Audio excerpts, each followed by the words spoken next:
Open the existing watch face project in Wristo Studio. Click the device selector to choose the target Garmin model.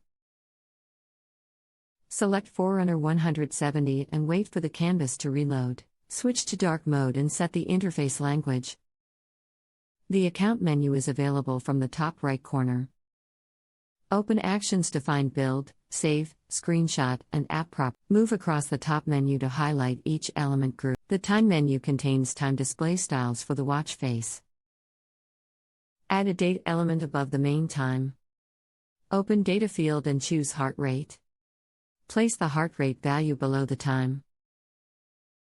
Open Shape and add a rectangle behind the time. Resize the rectangle so it frames the time clearly.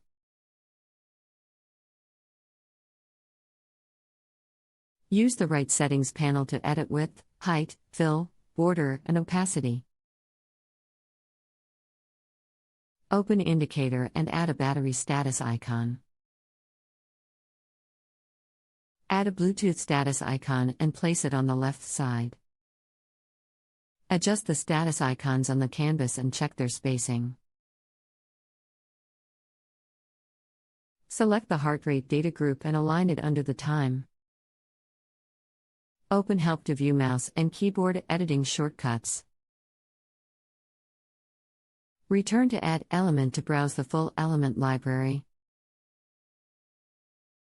Scroll through metrics, indicators, and other available elements.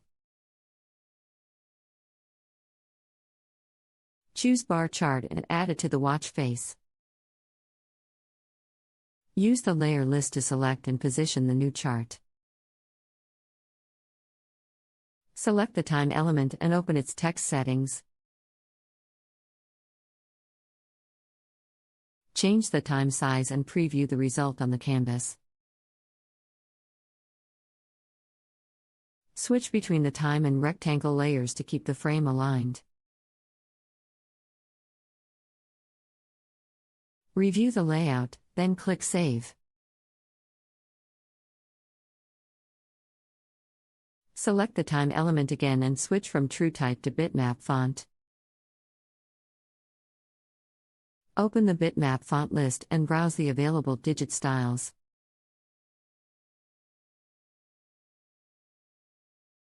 Choose a stronger bitmap font for the time.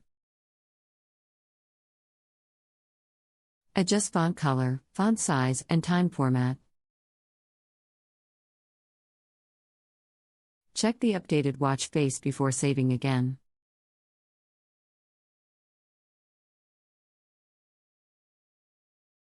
If a required property is missing, Studio shows a warning. Open the data group settings to fill the missing values. Set the label length and data source for the data group.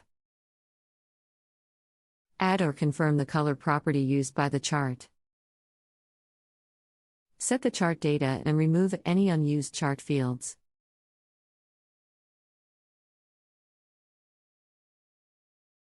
Save the project after the required settings are complete. Back on My Projects, open the App Properties dialog. Choose the app category and confirm the bundle selection.